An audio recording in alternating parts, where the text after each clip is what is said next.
ఈ రోజున్న ప్రభుత్వము తెలంగాణ ప్రభుత్వము ముఖ్యమంత్రి గారి నాయకత్వము రేవంత్ రెడ్డి గారి నాయకత్వంలో అట్లాగే సినిమాటోగ్రఫీ మినిస్టర్ కోమటిరెడ్డి వెంకటరెడ్డి గారికి అట్లాగే ఈ jury awards committee jury chairperson Shrimati Jayasudha గారికి వారి బృందానికి ప్రతి ఒక్కరికి నేను ధన్యవాదాలు తెలియజేస్తున్నాను.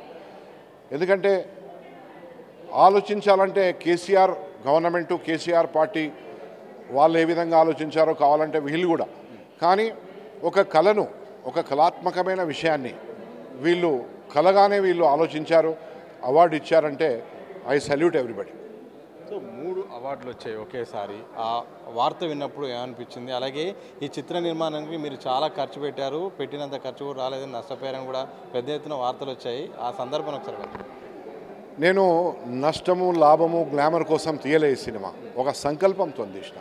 ఎందుకంటే ఈ ప్రాంతంలో పుట్టిన బిడ్డగా ఈ ప్రాంతంలోనే ఆనాడు మనము మొత్తం యావత్ భారతదేశానికి స్వాతంత్రము 15 ఆగస్టు 1947 వస్తే మన ప్రాంత వాసులు ఒక సంవత్సరం అంటే 396 రోజులు, ఒక సంవత్సరం, ఒక నెల, 2 రోజులు ఎన్ని కష్టాలు పడ్డారో.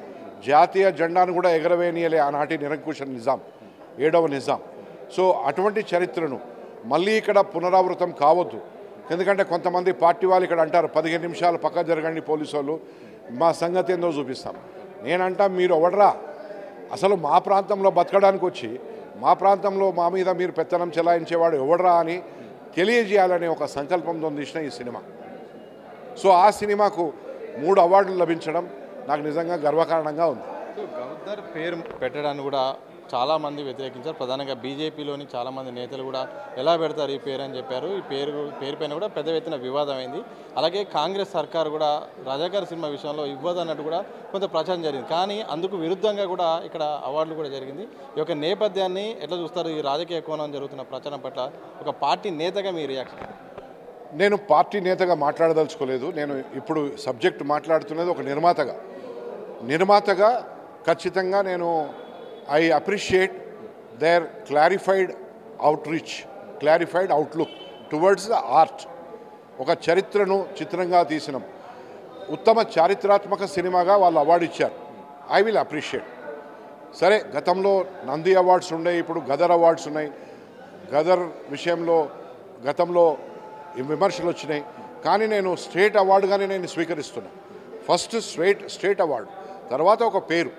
ఇవాళ గదర్ ఉండొచ్చు, రేపు ఇంకా డాక్టర్ శ్రీనారాయణ రెడ్డి ఉండొచ్చు, నెక్స్ట్ జాషోద ఉండొచ్చు, నెక్స్ట్ ఇంకెవరైనా ఉండొచ్చు. నిర్మాతగా మీరు రాజాకార్ సినిమాకు అవార్డులు వచ్చిన నేపథ్యంలో ఈ ఒక్క సినిమాతోనే ఆగిపోయే అవకాశం ఉందా? భవిష్యత్తులో ఏమన్నా నిర్మాతగా మరిన్ని సినిమాలు తీసేంత ఉత్సాహం ఉంది? ఖచ్చితంగా ఈ అవార్డులు 3 అవార్డులు అంటే నాకు ఒక ఉరకలెత్తిచ్చే ఒక ఆలోచన కలిగించే విధంగా ఈ అవార్డ్స్. నేను సమాజ శ్రేయస్సు కోసం, సమాజానికి మంచి ఏదో అన్నీ ఆలోచించి రేపు మరిన్ని చిత్రాలు ఖచ్చితంగా తీస్తానని చెప్పి నేను తెలియదు. సార్, చివరిగా చెప్పండి, ఈ సినిమా కోసం చాలా సవాళ్ళు వచ్చాయి, చాలా ఇబ్బందులు వచ్చాయని కూడా పెద్ద ఎత్తున వార్తలు వచ్చాయి. మీరు కూడా బయటకు వచ్చి మాట్లాడారు. అలాగే బెదిరింపులు కూడా వచ్చాయి. సినిమా ఎలా రిలీజ్ చేస్తారని కూడా బెదిరింపులు వచ్చినాయి, బ్లాక్మెయిల్ వచ్చినట్టు తెలిసింది. ఇవన్నీ ఎట్లా దాటుకున్నారు? ఎలాంటి సందర్భాలు మిమ్మల్ని ఇబ్బంది పెట్టాయి సినిమా? చాలా, నాకు 1106 థ్రెట్స్ వచ్చినాయి ఇంటర్నేషనల్ ఫోరమ్స్ నుంచి కూడా. నేను లెక్క చేయలే. ప్రాణం కోసం నేనేం లెక్క చేస్తా? నా జీవితాన్ని నేను చాలా బతికిన. పోతే ఏమున్నది? నేను సమాజ శ్రేయస్సు కోసం సినిమా తీస్తున్నా. చంపితే ఓకే, నేను ఒక లెజెండరీ పర్సనాలిటీ అవుతా. సావుకు సిద్ధం. నువ్వు సిద్ధమా అని చెప్పి నేను ఛాలెంజ్ చేసిన. ఉల్టా వాడు చంపేటందుకు నాతో వస్తే వాడిని కూడా 4-5 లేపేస్తా కదా. నేను కూడా చరిత్రలో నిలిచిపోతా కదా. దానికి నేను లెక్క చేయలే.